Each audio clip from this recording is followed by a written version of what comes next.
예, 안녕하세요. 예, 오늘부터, 지금 민법, 민사소송법에 이어서 상법, 진도별 모의고사를 진행하도록 하겠어요. 그래가지고, 상법 문제 강의 계획서부터 보도록 하겠어요. 그래서 민법과 상법과 거의 같은 유형으로 써요. 그래서 상법 진도별 모의고사하고, 그 다음에 그 강평 하는데, 본시험 기출하고 법전형, 그러니까 최근 그저 3, 4개년 법전형 문제, 요거랑 같이 곁들여서, 그래서 시험 문제를 거의 그러니까 본시험하고 법전형 문제로 지금 민법이나 민소법까지요. 그러니까는, 그걸 그대로 출제를 하고 그걸로 연습하는 시간을 가졌었잖아요. 똑같이 마찬가지로 그렇게 할 거예요. 그래가지고 이번에도, 상법의 최근 기출 문제, 그 다음에 법전형 3개년 문제 중에 출제를 할 거예요. 그렇게 하고, 그 다음에 그걸 해설 강의를 하고, 그 다음에 이걸 통해서 여러분들이 실전 연습을 통해서 본시험 대비를 할 수 있도록 하겠어요. 그렇게 해가지고, 그 다음에 똑같이 이제 지금까지 민법 민소법 것처럼, 시험은 이렇게, 1시간 30분. 그래서 선택형 10문제에서 20문제 사이고요. 지금 본 대로 선택형 10문제에서 한 20문제 사이에요. 그래서 20문제 사이고, 그 다음에 사례형 100점으로서 60분짜리 시험을 보겠어요. 그런 다음에 강평하고 이 시간 동안 하는데 이제 그래가지고 지금 본 대로 그래서 여기서 본 대로 시험은 지금 본 대로 저기 최근 기출하고 법전 상개념 문제 그 다음에 최판 플러스 최판이죠. 최근 판례가 나왔으면 최판 문제까지 해서 정리를 할 수 있도록 하겠어요. 그렇게 하고 선택형에서는 여러분들이 상법에서 매 시험마다 그러니까는 최근 이개념 판례죠. 이개념 판례에서 여기에 대해서 이제 정지문을 만들어서 제공할 예정이니까 이것도 마지막 부분에 확인을 해가지고요. 여러분들이 최근 이개념 판례까지 완벽 대비가 될 수 있도록 할 예정이니까 그렇게 할 수 있도록 합시다. 예, 그렇게 하고 그 다음에 교재는 이제 상법 강의인데 최근 변시 기출, 그 다음에 법정 상개념 사례 문제들로 구성된 사례집이죠. 사례집 그렇게 해가지고 그게 이제 요 문제인데요. 그러니까 민법과 민사소송법은 기본 사례집이 있고 최근 기출 사례집이 따로 있지만은 그죠? 그러니까 기본 사례집, 최근 3개년 기출 사례집이 따로 있지만 실전 문제, 실전 기출 그렇지만 상법 사례집은 이거 그 자체를 상법 사례집은 이걸 자체로 최근 기출하고 그다음에 최근 법전의 22년의 법전형 문제까지 해가지고 만드는 문제집이에요. 그래서 이거는 오직 그렇게만 돼 있어요. 그래가지고 이 상법 사례집은 기본 사례집하고 최근 3개년 기출 사례집, 실전 기출 사례집이랑 합본이라고 생각하시면 될 거예요. 그래서 이거 한 것만 하면은 거의 사례 상법을 아주 모든 문제가 대비될 수 있도록 했으니까는 요걸 문제를 여러분들이 요걸 할 수 있도록 하겠어요. 그리고 문제도 거의 여기서 출제를 할 테니까 여기 있는 문제는 거의 딸딸 외운다시피 공부를 한 다음에 시험을 볼 수 있도록 그래서 이거 공부하고 그 다음에 강평 듣고 복습해서 3회독의 효과를 가질 수 있도록 합시다. 그러면은 상법 사례는 그렇게 하면은 충분히 대비될 수 있으리라고 봐요. 그렇게 해가지고 여기서 본 대로 그렇게 해서 요거 저 이제 상법 사례 문제로 이제 진행을 하도록 하겠어요. 그렇게 하고 그 다음에 그래서 이제 다음 저기 보면은 그렇게 해서 여기는 뭐 저기랑 똑같기 때문에 그죠? 그래서 여러분들이 그러니까는 민법 민소법 설명한 거와 마찬가지로 수강 특전은 동영상 강의하고 최근 이개념 판례 그 다음에 개별 첨삭을 진행할 예정이고 그 다음에 이제 본점 출제 경향과 그 다음에 실전 답안 CBT 답안 연습을 좀 여러분들이 많이 할 수 있도록 합시다. 예, 그렇게 해서 할 예정이고 그 다음에 그렇게 하고 지금 이제 오늘은 이제 1회죠. 1회 이제 상총 내일은 상행이 그 다음에 주식 계산을 이제 6회 그죠? 그렇게 하고 마지막 어수를 하도록 하겠어요. 예, 이렇게 해서 준비를 할 수 있도록 하겠어요. 그래가지고 바로 이제 그렇다면은 어느 정도 얘기는 했고 그 다음에 상법도 마찬가지로요. 이제 본 시험하고 제가 출제하는 문제를 비교를 해놨는데 그래서 23명의 상법 사례도 굉장히 양이 많죠. 그러니까 100점 문제인데 문제를 보면은 이렇게 굉장히 많은 그러니까 제가 그 지금 모의 시험으로 내는 문제보다도 훨씬 양이 많아요. 양이 많기 때문에 여러분들이 계속 얘기했지만 상법도 출제 경향은 난이도가 그죠? 난이도가 높은 편이고 그 다음에 출제 양도 가장 많아요. 어느 국가 시험보다 그죠? 이렇게 그래서 그렇지만은 여기에 대해서도 상법도요. 상법 민법 민수법과 마찬가지로 이렇게 했을 때 이런 연습을 그러니까 확실하게 연습을 많이 해야 돼요. 이렇게 그죠? 연습을 많이 한다.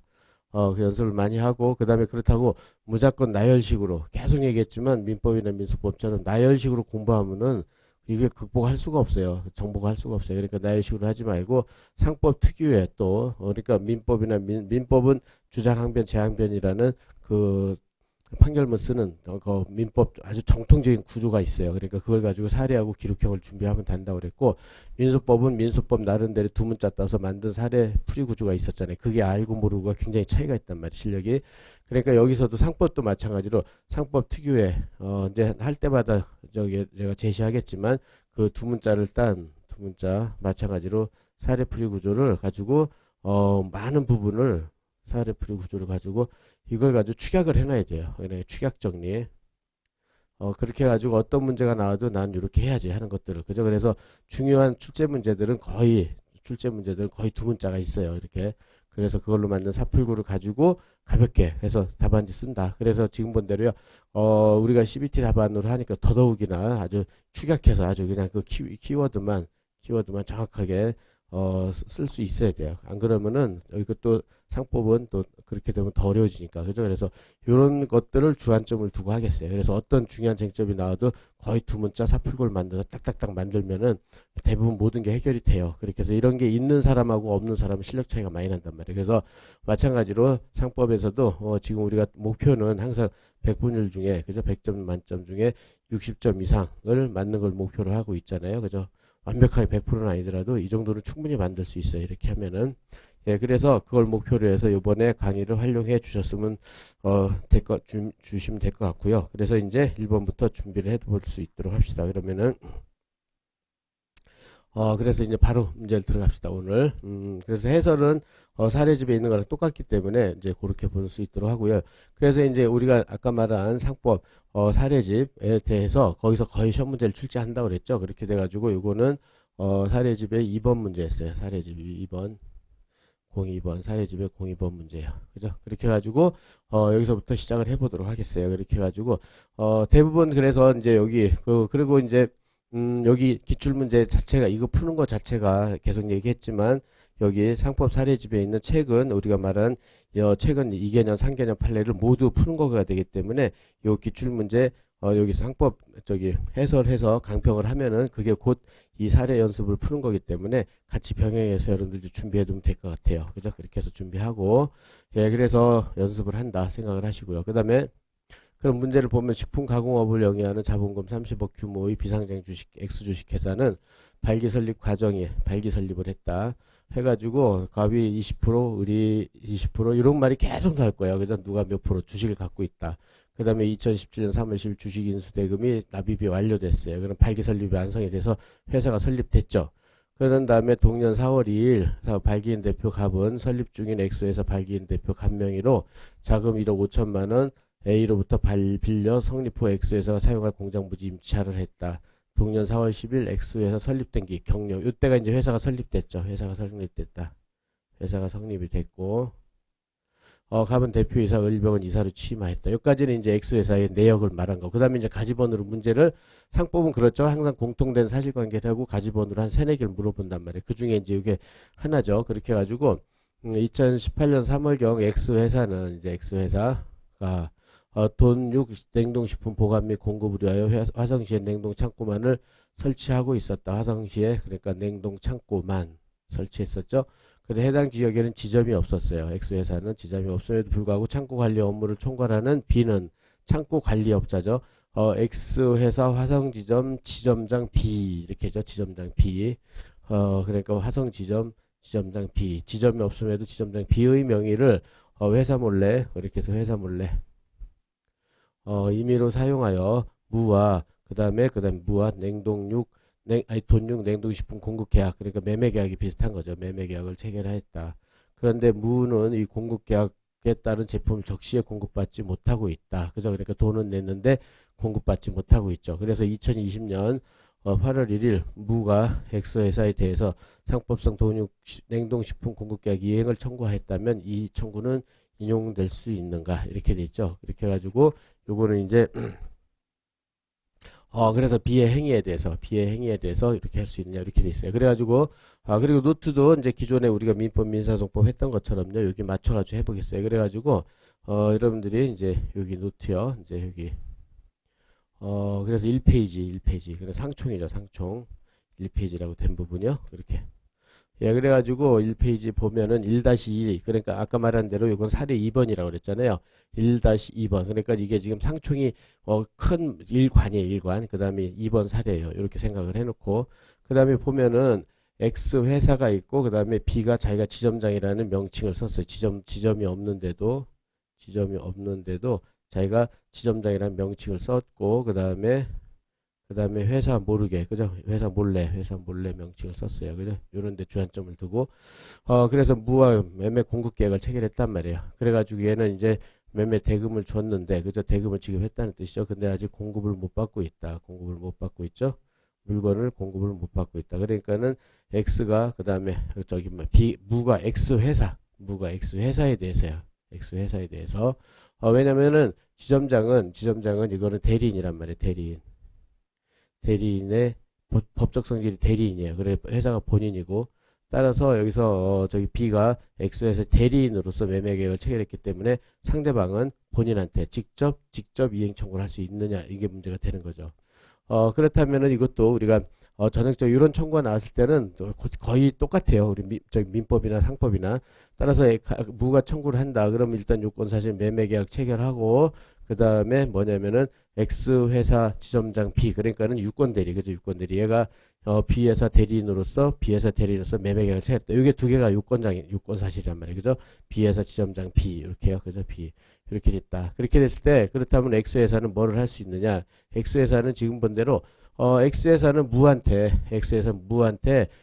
여기서 그죠?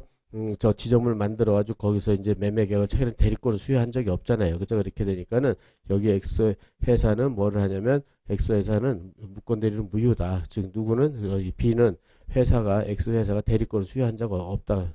X 회사 대리권 수여한 적이 없잖아요. 그죠? 이렇게. 그리고 앞으로 이제 회사의 항변은 우리 실무에서 보면은 피고의 항변은 파란색으로 저기 돼 있고, 그 다음에 원고는 빨간색으로 하거든요. 그러니까 그런 식으로 해서 색깔을 통일을 시켜보겠어요. 그러니까 빨강이나 분홍으로 해서 원고 주장 유권 사실 저기 매매계약 유권 대리 했더니 얘는 무권 대리, 이건 인정이 된단 말이에요. 대리권을 주여한 적이 없으니까. 그죠? 이렇게. 그랬을 때 그럼 무가 할 수 있는 거. 무는 상법 14조 표현 지배인, 그죠? 얘가 이제 민법상 표현 대리처럼, 얘가 지점장도 아닌데 지점장이랑 외관해가지고 그다음 얘한테 저기 매매 계약을 체결했잖아요. 그죠? 그래서 표현 지배인을 주장을 해가지고 저기 누구한테 X한테 유권, 그러니까 유권 무권 표대, 이건 민법에서 똑같죠? 유권 무권 표대. 그래서 여기 표현 대리 대신 표현 지배인을 청구 표현 지배인을 주장할 수 있는지, 이게 문제가 된다. 그래서 14조 해가지고요. 그래가지고 외관법리죠. 외관법리 상법에서는 이런 외관법리가 굉장히 많이 나오는데, 항상 요건은 존부신이에요. 존부신. 외관의 존재, 부여, 신뢰 이렇게 돼 있단 말이에요. 그죠? 이렇게 돼가지고 여기서 본 대로 B는 지점장도 아닌데 대리인과 같은 외관이 있고, 외관의 존재죠. 이게 그 다음에 얘가 이제 외관을 부여를 해야 돼요. 그러니까 얘가 이런 외관에 대해서 본인이잖아요. 본인이 외관을 부여를 해야 돼요. 외관의 부여를 하고, 그 다음에 얘가 진짜 대리인이라는 것 같은 외관을 신뢰를 해야 돼요. 신뢰. 이 세 가지가 이제, 그래서 존부신이라고 그러잖아요. 존부신. 이게 있으면 본인은 이행 책임을 진단 말이에요. 그죠? 표현 대리처럼 표현 지배인으로서 행위에 대해서 X에서 본인은 책임을 진다, 이렇게 돼 있죠. 그러면은 외관이 존재하려면은 저기 얘가, 그러니까 B가 그 활동한 그 지점이, 그래 영업소에 실질이 있어요. 실질설이라고 그러죠. 독자적으로 영업 활동을 해야 돼요. 그래서 종속적이거나 제한적인 게 아니라 독자적 영업 활동을 하고 지배인의 명칭을 사용을 해야 돼요. 그럼 여기 사연에서는 얘가 단지 창고 관리인데 지점장이라는 명칭을 썼잖아요. 그러니까 지점장 명칭을 썼지만은 여기는 본 지점이 없었잖아요. 지점이 없는데 그냥 저기 냉동 창고에서 이렇게 팔았기 때문에 영업소의 실질, 그래서 독자적인 영업을 활동한 영업소의 실질이 없는 거예요. 첫째 없고, 그 다음에 또 외관을 부여하려면은 얘가 지점장 명칭을 쓰는 것을 본인이 명시적으로 허락하거나 묵시적으로 임의적으로 알면서도 방치하는 정도가 돼야 돼요. 그죠? 그렇지만 여기서 몰래 했잖아요. 몰래. 그죠? B가 몰래 지점장을 명칭을 했기 때문에 명시, 묵시, 허락이 없는 거예요. 그러니까 이게 부여가 없어요. 그죠? 외관의 부여. 그래서 상대방이 선이 무과실이라 하더라도 이거는 표현 지배인이 성립되지 않는 파트죠. 표현 지배인 성립되지 않는다. 그래서 네 번째 그렇게 해가지고 여기서는 유권대리 주장했지만 무권대리고 표현 지배인도 성립되지 않기 때문에 무의 청구는 결론 인정되지. 그 질문이 뭐였죠? 인용될 수 있는가 물어봤으니까 인용될 수 없다. 인용될 수 있는가 인용될 수 없다. 이렇게 하면 되겠죠. 무의 청구는 인용될 수 없다. 이렇게 해서 결론의 답을 딱 체크하면 돼요. 그래서 상법은 이런 식으로 단문 형태가 많이 나오기 때문에 여러분들이 단문 할 때마다 지금 이런 게 이제 전형적이죠. 유권, 무권, 표대, 그 다음에 표현되면 존부신 이런 앞자 두 문자를 따서 사례풀이 구조를 만드는 게 핵심이라고 그랬어요. 그죠? 그렇게 준비를 해놓는다. 그 다음 2번 문제로 가봅시다. 그 다음에 2번 문제는 여기는 이제 상법 사례 6번이에요. 사례 6번.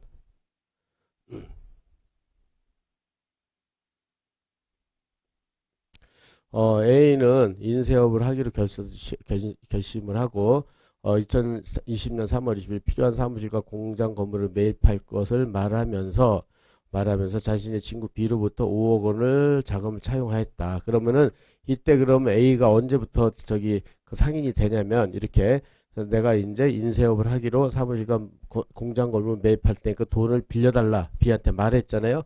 그럼 B는 A가 인쇄업을 할 것이라고 대외적으로 인식이 됐단 말이에요. 그죠? 그렇게 돼가지고 이렇게 말하는 순간 우리 판례에 따르면 상인이 되는 시기는 대외적 인식 가능성설이에요. 그죠? 대외적 인식 가능성설이에요. 가능성설. 그러면 이렇게 되면은 이제 대외적으로 B가 그죠?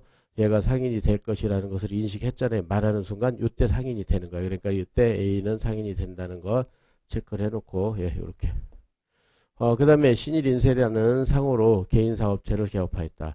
A는 세금 목적상 자신의 형이 C의 묵인하에 공동명의로 묵인했다는 건 묵시적 허락했다는 거죠. 공동명의로 사업자 등록을 하였다. 사업자 등록 그렇게 해가지고 C하고 A 명의로 공동명의로 했다. 그죠?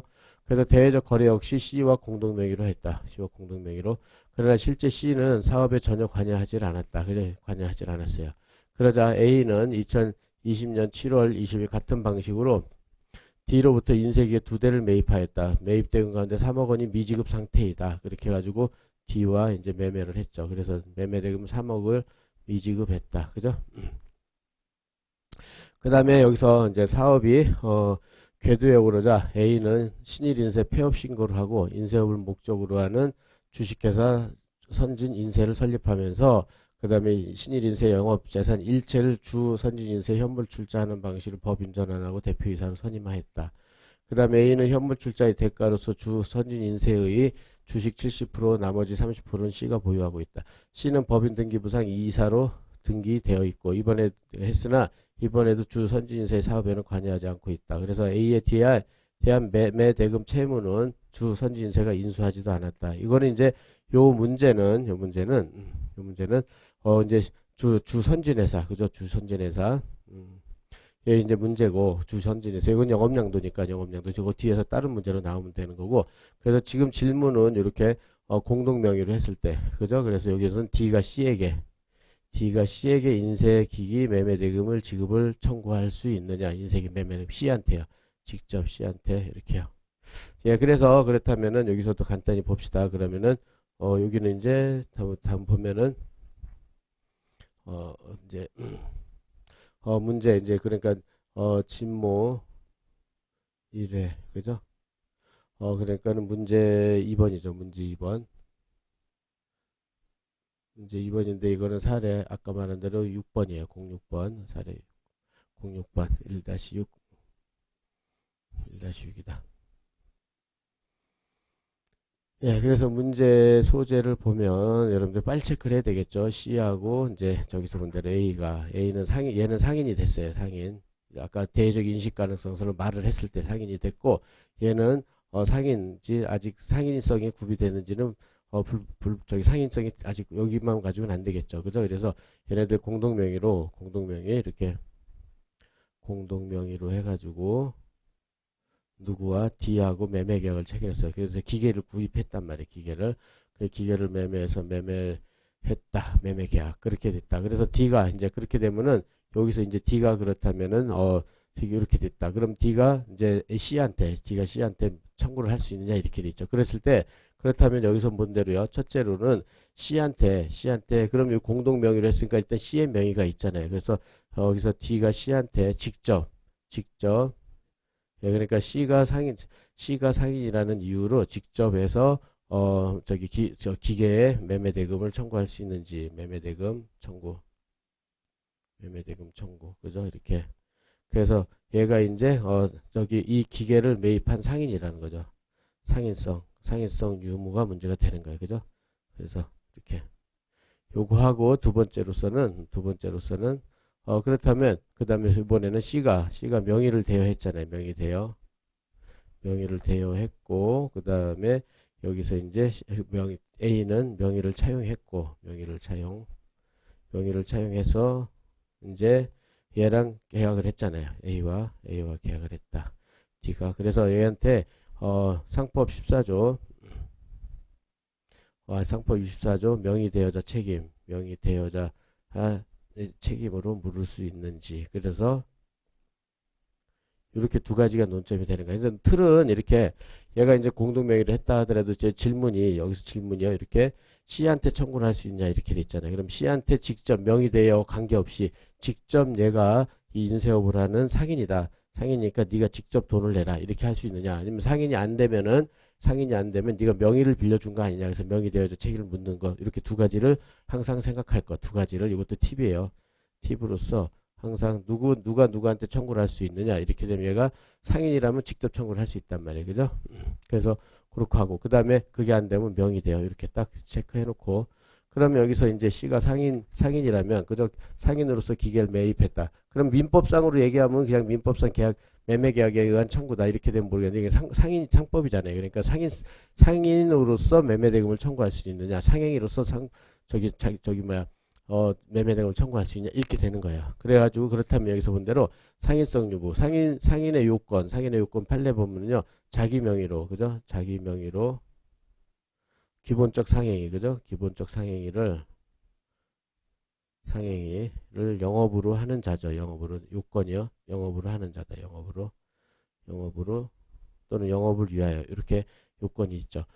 그랬을 때 그렇다면 매매는 기본적 상행위가 됐고요. 근데 이제 자기 명의로 영업으로 했느냐 이렇게 문제가 되는데 자기 명의로는 손익계산의 주체가 아니라 권리의무 주체 그죠? 그러니까 자기 명의로는 권리의무의 주체가 되는 것을 말한다. 권리의무 주체 이 매매계약의 당사자가 돼 권리의무 주체가 돼야 된다. 이런 것을 주체 기속자예요. 그렇게 요거는 권리의무 주체인지는 실질적으로 판단한다. 형식적으로 판단하는 게 아니라 실질적 판단한다는 게 판례예요. 따라서 그럼 명의를 대여하고 명의를 차용한다. 그럼 명의 대여자는 그러니까 우리 앞으로 많이 나올 텐데 주식에서도요. 명의를 대여하고 명의를 차용하면은 명의를 대여한 자를 형식주라고 그래요. 형식주. 그 다음에 명의를 빌린 자는 실질주라고 한단 말이에요. 실질주. 그래서 여기서처럼 채무자라면 여기는 명의 대여한 자는 형식적 채무자가 되고요. 이거 모든 민사법의 공통법리죠. 이렇게 명의 차용한 자가 실질적 채무자가 돼요. 그랬을 때 그렇다면은 누가 상인이냐면 우리 판례는 자기 명의로 그러니까 상인이라는 것은 자기 명의로 기본적상 영업을 하는데 자기 명의 판단은 권리의무 주체고 실질적으로 판단하는 게 판례예요. 따라서 실질설은 예잖아요. 그러니까는 상인은 A만 상인이고 여기는 아까 대외적 인식 가능성설이 있을 때요. 그러면 실질적으로 판단했을 때 그러면 여기는 형식적이니까 얘는 상인성이 없는 거예요. 상인성이 없다. 이게 탈락이에요. 그죠? 따라서 이거 직접 청구를 못한다. 그러니까는 D는 C한테 직접 매매대금 청구를 못한다. 이렇게 못하는 거 하나 체크해 놓고요. 그 다음에 두 번째 그렇다면 이제 명의대여자. 그래서 명의대여자 책임이 성립된다면 이것도 명의대여자도 외관법리예요. 그래서 따라서 이것도 첫째 이거는 요건이요. 존부신 그러니까 외관의 존재 그 다음에 외관의 부여 외관의 신뢰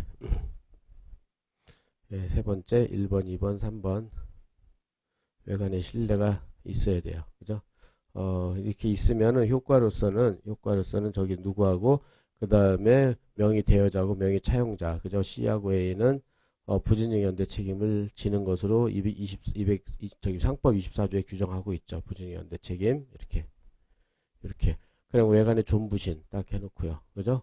그렇다면 외관의 존재는 명의, 그다음 명령상, 명의하고 영업, 그다음에 상인성 이렇게 되는데, 그러니까는 A가 C의 명의, 그래서 명의를 쓰는데 이게 공동 명의라도 상관없단 말이에요. 그죠?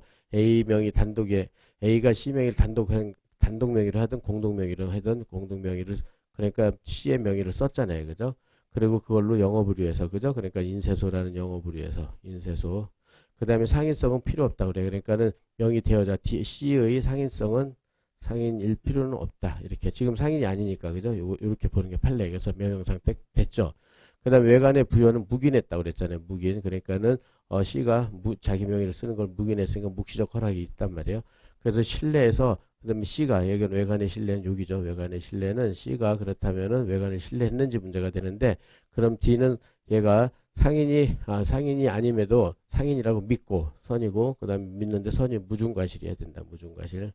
근데 여기 사안에서는 명백하진 않는데, 만일 이럴 때 이렇게 쓰는 거죠. 만일 D가 C의 명의 대여자가 상인성이 있다고, 그 다음에 해대서 선이 무중과실, 상인성이 없는데 상인성이 있다고 믿고 믿는데 과실이 없다면, 여기서 명의 대여자 책임지고 부준정인데 책임을 물을 수 있다고 할 것이다. 이렇게 되면 되겠죠. 그죠?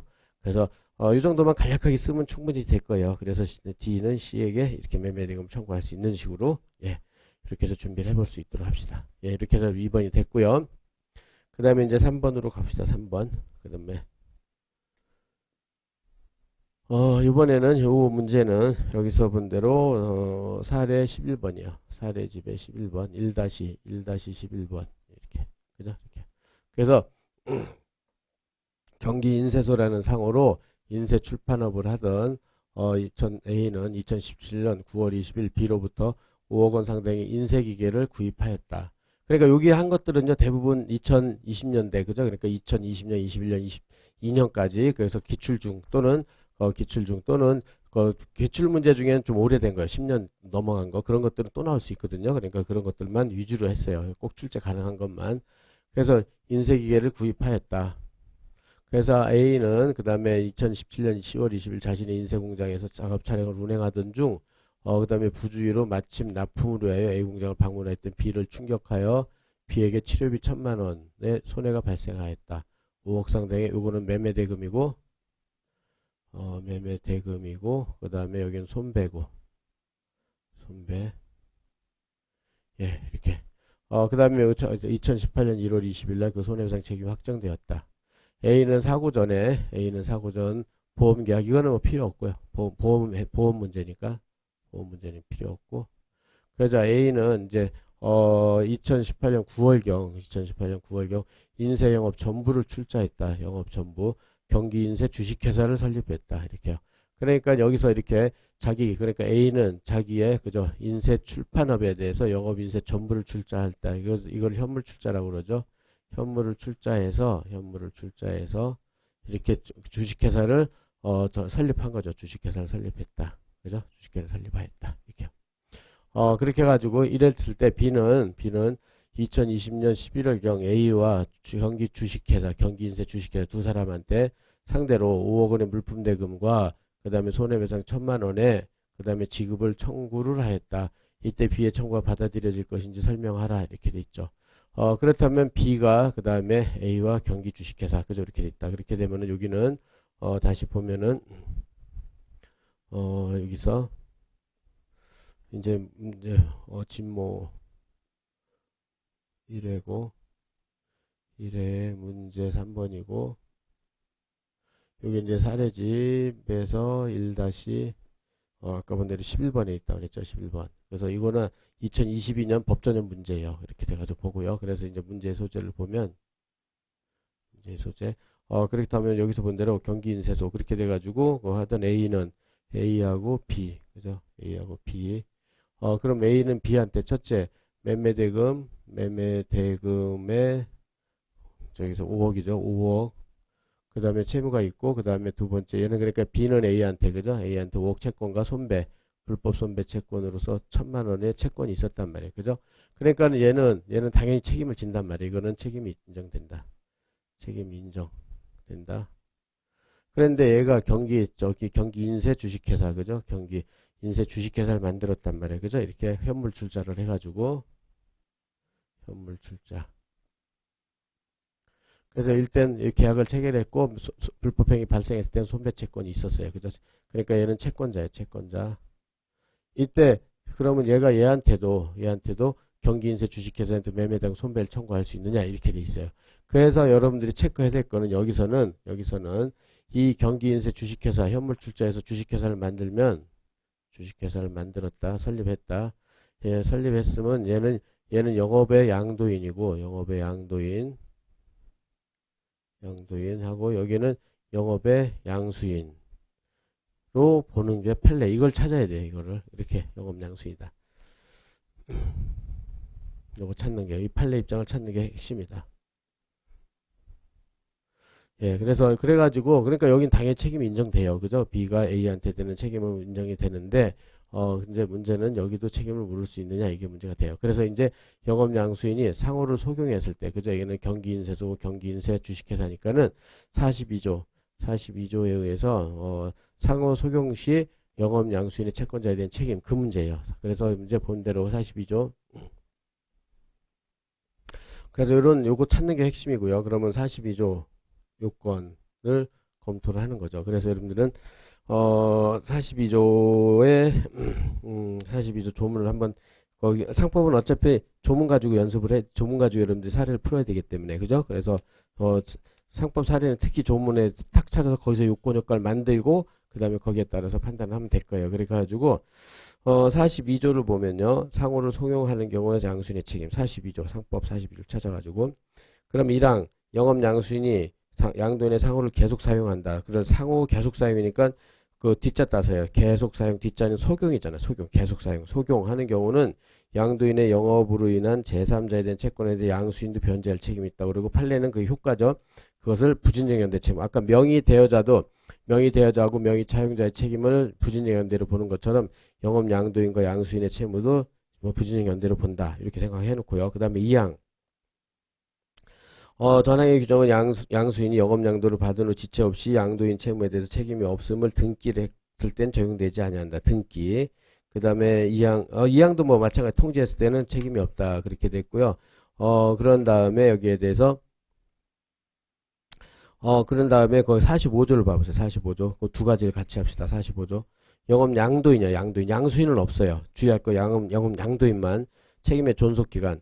영업 양수인이 42조 1항 또는 전조 규정에서 변제 책임이 있는 경우 양도인의 제3자에 대한 채무는 영업 양도 또는 광고 후 2년이 경과하면 소멸한다. 그래서 이게 이제 기간 제한을 해놨죠. 그래서 영업 양도 2년. 그렇게 해가지고 이렇게 됐다. 그래서 그렇다면 여기 42조 요건을 보면은 이거는 이제 우리가 수험에서 이것도 그러니까요.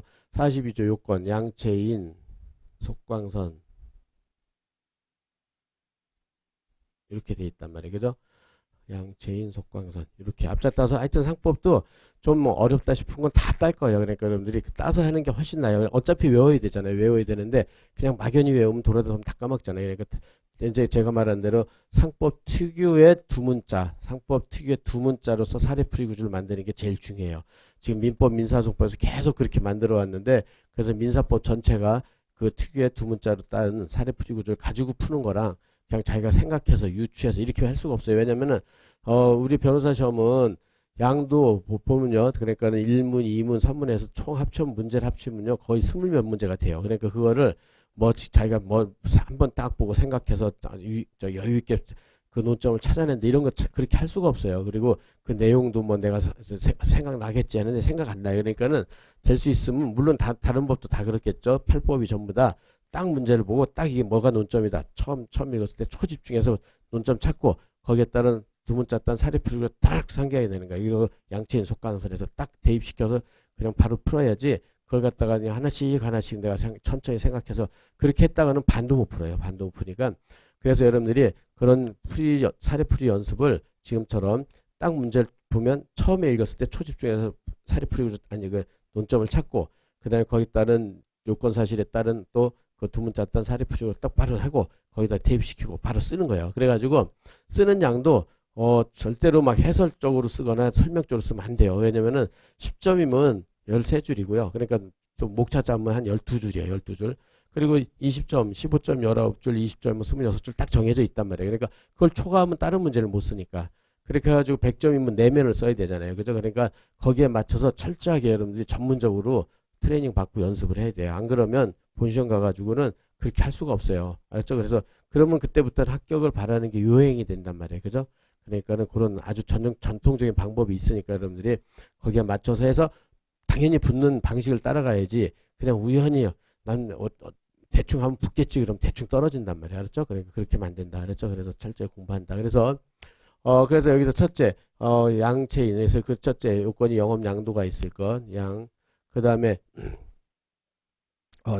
채권자의 채권이 있을 것, 영업 양도 채권, 그 다음에 영업 양도인에 대한 채권이 있을 것이고, 그 다음에 채무 인수가, 그러니까 영업상 채권이 있어야 되고, 그 다음에 채무 인수가, 그러니까는 양수인이 채무 인수가 있으면 안 되잖아요. 그러니까 인수가 없을 것. 그 다음에 상호를 속용을 할 것, 상호 속용할 것, 그다음 계속 사용한다, 계속 사용. 그 다음에 상호를 속용하지 않는다면은 책임진다는 광고가 있을 거. 이건 아까 조문에 따라서 하면 된단 말이에요. 그 다음에 상대방이 선의 무중일 거, 선의. 그러니까 이렇게 이렇게 해서 선의 무가치, 이것도 외관 책임이란 말이에요. 그죠? 그래서 영업 양도가 있고, 그 다음에 채권이 있고, 인수가 없을 거, 그 다음에 상호를 속용하고, 광고하고, 그 다음에 선의 무중일 거, 이렇게 돼 있단 말이에요. 그죠? 그랬을 때 이제 조문에 따른 그대로 돼 있잖아요. 그죠? 그래서 영업 양도, 그럼 지금 사안에서 영업 양도가 있느냐? 근데 판례는 지금처럼요, 판례는 이렇게 현물출자도 영업양도에 포함된다고 본단 말이에요. 요 판례를 정확히 쓰고요. 영업양도에 포함된다. 이렇게 보고. 그 다음에 채권이 있을 거. 지금 본 대로 첫째, 영업상 매매대금 채권이 있었죠. 매매대금. 그래서 영업상 채권으로서 매매대금 채권은 인쇄기계, 그죠?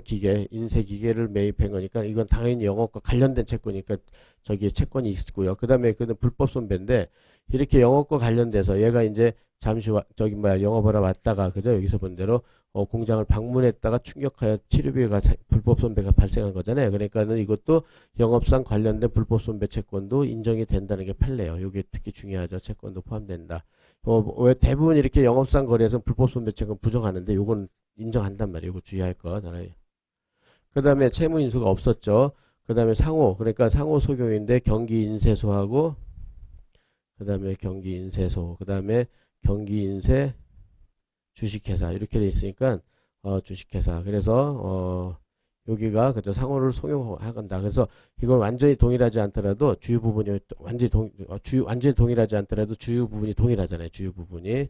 그래서 판례는 완전 동일하지 않더라도 주요 부분 5코 뭐 이런 것들만 동일하면 된다. 이렇게 해서 딱 체크해 놓고요. 그 다음에 이제 요거 소유하니까 광고는 필요 없고, 그 다음에 저기 채권자인 쟤는 몰랐죠. 그죠? 이렇게 됐다. 그렇게 해가지고 이제 42조 요건이 구비된다. 다만, 아까 45조에 의해서요. 45조. 그렇게 해가지고 이제 40요건. 그렇게 해가지고 첫째, 셋째. 그렇다면 양도인 책임하고 양수인 책임인데, 그럼 얘네는 부준형 연대란 말이에요. 안참 효과. 그래서 효과로서, 양도인인, 저기서 분들의 양수인, 이렇게 해가지고, 그래서 지금 얘네 둘 다 부진형인데 채무란 말이에요. 그래서 저기 A하고 경기 주식회사하고요. 그죠? 양도인은 A고, 그 다음에 여기서 양수인은 경기 주식회사고. 근데 A는 둘 다 여기 부진형 연대란 말이야. 부진형 연대로 부진형 연대 책임을 지는데, 다만 세 번째 45조에서요. 45조에서 양도인 A는 아까 먼저 양도인 A는 저기 영업 양도 후, 그러면 영업 양도 후 2년이 지나면 책임을 안 진단 말이에요. 그렇게 돼가지고 여기서 본 대로 그러면 영업을 전부 출자를 했다. 그죠? 2018년 9월경에 그렇게 하고 그 다음에 여기서부터 11월경이 됐으니까 2년이 경과됐죠. 2년이 경과됐어요. 2년이 경과됐다. 그죠? 따라서 A는 책임을 안 진다. 요거까지 찾아내야 돼요. 요거까지. 그래가지고 양도인은 책임이 없다. 보증요원도 책임을 졌다가 책임이 없게 되는 거죠. 없다. 없으면 묻자. 그죠? 예, 그렇게 해가지고 요까지 해서 여러분들이 정리를 해보세요. 양체인 속관서. 그 다음에 42조하고 그 다음에 45조를 베껴가지고 어떤 거기에 대해서 만들어낼 수 있도록 해보세요. 예, 이렇게 해서 책임을 지는 걸로 하고, 예, 됐죠? 그렇게 하고. 예, 그래서, 보고, 그 다음에 이제 문제, 4번을 보도록 하겠어요. 문제 4번. 4번에서, 그래서 4번은 이제 여기서 사례집의 8번이야. 사례집 8번. 여러분들 같이 호응해서 잘 연습을 할 것. 그러면 기출사례집 좀 오래된 그 법전협의 이제 3년 이전 것 몇 개 들어간 거, 그거 빼고는 거의 다 풀게 될 거예요. 그러니까 여러분들이 한번 그 상포 사례를 전반적으로 다 푼다. 그래서 그걸 모의고사 시험을 보고 이해하고 그렇게 하면 될 거예요. 그렇게 해서 그러면은 상법도 여러분들이 만반의 준비를 할 수 있을 거예요. 그렇게 해서 8번 문제였어요. 8번 문제 08번 이렇게. 그렇다면 여기서 A 주식회사 자본금 70억, 총자산 200억, 연간 매출액 200억은 가구를 제작하여 판매하는 것을 주된 영업으로 하고 있어요. 가구. 그 다음에 서울, 부산, 대전에 3개 공장을 소유하고 있었다. 그 다음에 B 주식회사 자본금 15억, 여기는 되게 조그만 회사죠. 는 청주에 공장과 영업소를 대구하고 제작하여 인터넷 매장과 인터넷 통해 전국에 판매하는 영업을 주된 영업으로 하고 있었다. 그러니까 A, B. 그 다음에 A회사는 2015년 5월 대전 공장 미에 관련된 모든 영업을 주총 특별 결의를 거쳐서 B회사한테 양도를 했다. 한편 B회사는 주총 특별 결의 없이 영업 양수 계약에 체결하고서 양수대금 20억 중 10억을 A회사에 지급하였다. 그러나 B회사는 나중에 10억을 제때 지급하지 못하다가 3년 이상이 지난 현재 경기 불황으로 경영이 극도 악화되면서 동회사가 주총 결의를 거치지 않았던 것을 이유로 하여 양수계약 무효이므로 이미 지급한 양수대금을 반환할 것을 주장하고 있다. 요거는 이제 좀 다른 문제인데요. 이렇게. 그래서 이렇게 이건 나중에 이제 영업양도가 되면은 영업양도 374조에 의해서 특별 결의 그러니까 주총의 특별 결의를 요해야 돼요. 특별 결의를 요한다. 근데 이게 없다고 그랬잖아요. 그죠? 이게 없다. 그래서 맨 처음에 회사가 주총에 여기서 본 대로 주총에 특별 결의 거치지 않았다는 것. 그죠? 이렇게. 그렇게 해가지고 여기서 거쳐서 A는 특별 결의 거쳤지만은 B는 안 거쳤단 말이에요. 그죠? 그래서 거치지 않았다는 이유로 해서 특별 결의가 없다. 해가지고 특별 결의 없이 영업을 양도해놓고 선행행위로 그런 다음에 없다고 그래서 무효 주장하는 거. 이건 그 유명한 뭐죠? 이건 신의 측에 반해서 안 돼요. 신의 측에 반해서 안 되느냐. 이게 문제가 되는데, 이제 나중에 보면 알겠지만요. 그래서 영업량도 374 주총 특별결의 요한다. 그거 없이 했기 때문에 무효를 주장하는 건 신의 측에 반해서, 금반원에 반해서 못하는 것이냐. 근데 판례는 이때 이 374조는 강행규정이기 때문에 강행법규, 강행규정. 이기 때문에 신의 측에 반하지 않는다. 이렇게. 신의 측에 반하지 않는다고 보는 판례, 그 유명한 판례죠. 반하지 않는다. 이것도 상법에 많이 나와요.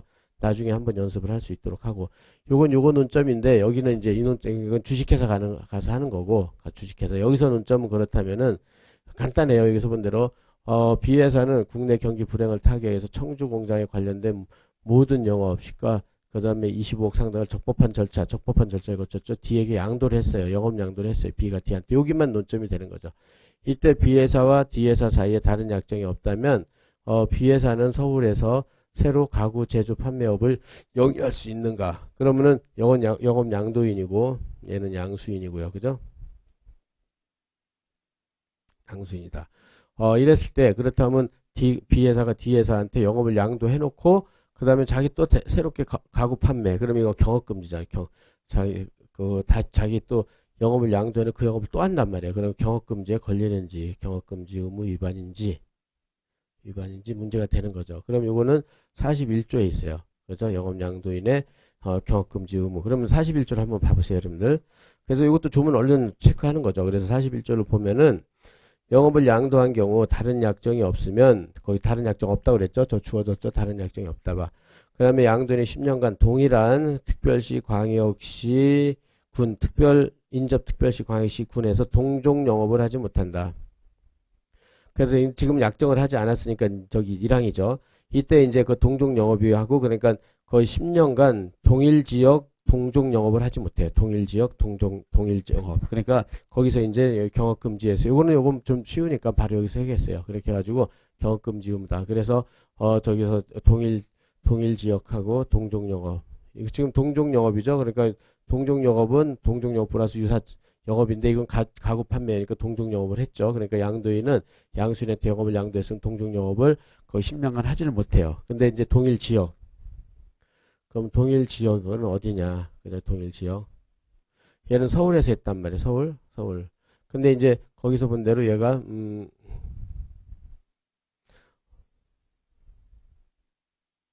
그럼 동일 지역에 해당되느냐? 이게 문제가 돼요. 이때 판례는 뭐라고 그러냐면은 얘가 지금 어디서 했냐면은 여기서 일단은 그 가구 그 청주에서 그죠? 청주에서 공장과 영업소를 두고 있었는데 그 다음에 매장과 인터넷 전국에 판매하는 영업을 했단 말이에요. 그죠? 이랬을 때 이렇게 공장과 영업소를 두고 있는 지역만 말하느냐 아니면 영업 활동하는 지역을 말하느냐 이렇게 돼 있어요. 그래서 동일 지역. 그래가지고 근데 지금 여기서 서울에서 하고 있잖아요. 그죠? 그래서 여기 청주에만 국한한다면 이거 경업금지 의무가 저 위반이 아니에요. 그죠? 청주에서만 안 하면 되니까. 그렇지만은 우리 판례는요, 영업 활동을 하는 지역을 동일 지역으로 봐요. 그래서 전국에 판매하는 영업을 하고 있었잖아요. B가. 따라서 이걸 영업양도라면 이 지역만큼 그 다음에 경업금지 의무가 있게 되는 거예요. 따라서 동일 지역은 요거 전국의 판매, 영업 활동하는 범위를 말한다. 따라서 서울에서 하는 것은 경업금지 의무, 동일 지역에 해당된다죠. 해당된다. 포함돼요. 따라서 경업금지 위반이다. 그죠? 이렇게 돼가지고 제조 판매에 영위할 수 있는 거 없다죠. 영위할 수가 없다. 41조 위반으로서 그죠? 이렇게. 그래서 여긴 요게죠. 동일 지역은 이렇게 물적 설비가 있는 지역이 아니라 영업 활동을 하는 지역을 말한다. 그죠? 이 지역 범위가. 따라서 전국에 경업금지 의무가 있는 거예요. 따라서 청주에 공장과 영업소를 두고 있었다 하더라도 서울에서 새로 가구의 제조 판매업을 영위할 수 없다 해요. 없다. 알았죠? 없다. 그래서 요거는 좀 쉬운 논점이니까 이렇게 체크를 해둘 수 있도록 합시다. 예, 그렇게 하고 그 다음에 마지막 문제. 예, 변형된 사실관계 마지막 문제로서 이거는 사례 9번이죠. 사례 9번. 기출사례집 사례 9번이다. 그렇게 해가지고 여기서 보면은, 동양주식회사는 자본금 20억, 비상장 주식회사고, 발행 주식은 110만 주고, 갑이 4만 주, 을이 3만 주, 이렇게 각 보유하고 있다. 동양의 의사는 갑을병, 3인이고, 그중 갑이 대표이사로서 사실상 정권을 행사하고 있다. 동양은 기계 부분과 섬유 부분의 두 개 사업 부분으로 구성되어 있었는데, 요건 그리고 변호사 시험 3회인가 기출됐던 거예요. 그러니까 이제 한 10년 넘었잖아요. 그러니까 이거는 충분히 또 새로 나올 수 있다고 생각을 하고, 여러분들이 연습해 둘 수 있도록 합시다. 사업 부분을 구성하고 있는데, 기계 부분은 의료기계를 주로 했고, 그 다음에 섬유 부분에 대해서는, 섬유 원단을 생산 판매하였다. 그 다음에 동양의 연 매출액은 100억인데요. 매출액 구성은 기계 부분이 95억. 그죠? 그 다음에 섬유 부분은 5억. 그러니까 미비하죠? 이렇게. 화익다. 그 다음에 동양의 각 사업 부분별로 동양기계, 동양섬유라는 영업 표지를 사용하면서 독자적인 영업 활동을 하여 왔다. 이때 동양은 기존의 의료기계 생산 판매 이외에도 수입 판매처 계약을 체결한 등 의료기계 수입 판매 분야의 또 사업 확장을 준비하고 있었다. 그 다음에 A 주식회사는 또 동양의 섬유 사업 부분에 섬유 원사를 공급한 또 A 주식회사는 동양이에요. A 주식회사는 섬유 사업, 섬유 원사를 공급하여 대금으로 5억의 채권을 가지고 있었다. A 주식회사는 그 동양은 갑을병 3인의 이사가 모두 참석한 이사회에서 이사 전원의 찬성으로 현재 영업 일부로서 회사 전체 영업의 일부로서 실적이 부진한 섬유 부분을 비주식회사에 양도하였다. 그래서 동양의 섬유 부분의 가치는 회사 전체 영업 가치에 차지하는 비중이 크지 않고 섬유 부분의 영업을 양도한 이후에도 영업은 크게 축소되거나 변동되지 않았다. 그래서 이게 그러니까 일부 양도, 그죠? 그러니까 일부 양도를 해가지고 이게 중요한 영업의 양도인지 중요한 영업 양도에 해당되는지 이게 이제 문제가 된다. 이렇게 해서 요거 체크해 놓고 중요하지가 않다는 거죠. 그러니까 그래서 B회사는 그래서 섬유 부분의 영업을 양수한 후 동양섬유라는 영업 표시를 계속 속용하고 있었다. 그래서 동양의 종전 거래처를 상대로 동일하게 영업을 계속하고 있었다. 이랬을 때 그래서 동양이 B회사에 대해서 섬유 부분을 양도한 행위가 유효한지, 그죠? 동양이 B회사, 그죠? 동양이 아까 본 대로 동양이 B회사한테 양도를 했잖아요. 이렇게 양도를 한 것이 유효한지 여부와, 그 다음에 A회사는 동양 및 B회사를 상대로 섬유 원사 공급되고 5억 원의 지급을 청구할 수 있는지. 그래서 얘는 양도인이고 얘는 양수인이니까 그래서 요거는 요 첫 번째 질문은 첫째 질문 영업 양도한 행위가 유효한지, 두 번째에서는 여기에서 이제 동양 5억을 지급할 수 있냐. 그러니까 이거는 41조 42조 영업 상호 속용했을 때 영업 양수인에 대한 책임 42조 문제라고 봐야 되고, 이거는 374조의 문제라고 생각하면 될 거예요. 그래서 영업 양도했을 때 주총의 특별 결의를 얻어야 되는데 이사회 결의는 얻었지만, 그죠? 여기서 이사회 결의는 얻었지만 그러면은 주총의 374조에서 여기에 해당된다면 주총의 특별 결의가 없었단 말이에요. 이걸 찾는 게 핵심이죠. 이건 이제 주식회사지만 여러분들은 하여튼 체크를 해봅시다. 특별 결의.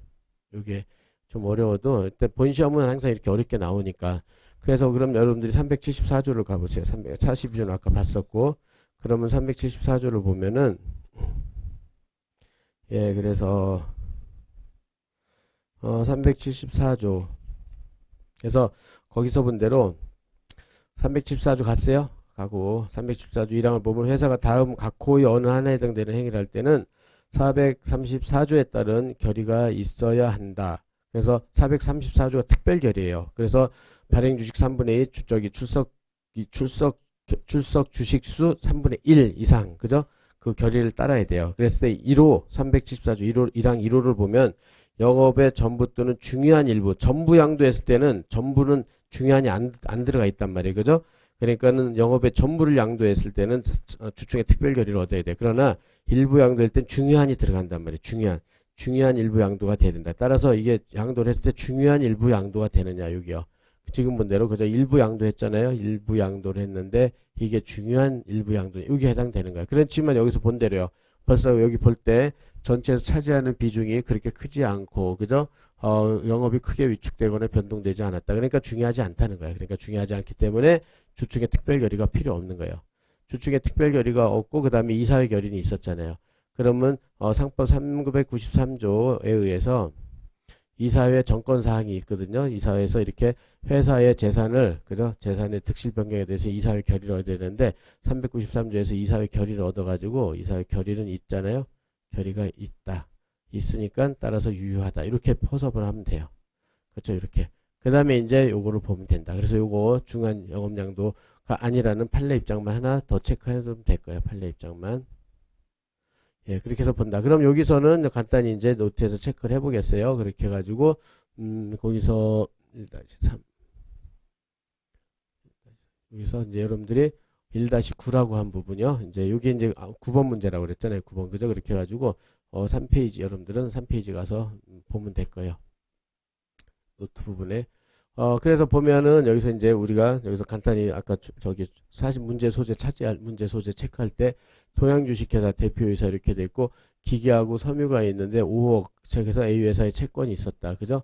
그래서 A 회사가 동양이, 그죠? A 회사는 채권이 있었고 그 다음에 B 회사한테 그 다음에 양도를 했단 말이에요. 섬유 부분을. 근데 이사회 결의는 있었다. 그러나 주총 결의는 없었단 말이에요. 그죠? 이랬을 때 그럼 양도의 효력에 대해서 지금 본 대로요. 374조. 그러니까 양도의 효력에서는 지금처럼 중요한 일부 양도, 그죠? 중요한 일부 양도 300 특별 결의를 요하고 없으면 무효란 말이에요. 근데 판례는 뭐냐면 342조 중요한 일부 양도, 그냥 중요한 일부 양도죠. 중요한 일부 양도. 여기 일부 양도를 했으니까 중요한 일부 양도에 해당되느냐. 근데 판례는 지금같이, 그죠? 차지하는 비중도 작고 거기에 위축되지 않거나 그랬다. 그러면 중요한 일부 양도 해당되지 않는다고 보는 거예요. 따라서 특별결의 필요 없다. 그 다음에 393조에서 이사의 결의를 얻었기 때문에 유효하다는 거 정확하게 제시해 놓고요. 중요한 일부 양도. 알았죠? 그 다음에 이제 그렇게 일부 양도가 됐으면, 그러니까 이제 양도가 유효하잖아요. 이게 양도가 유효하단 말이에요. 양도가 유효하다.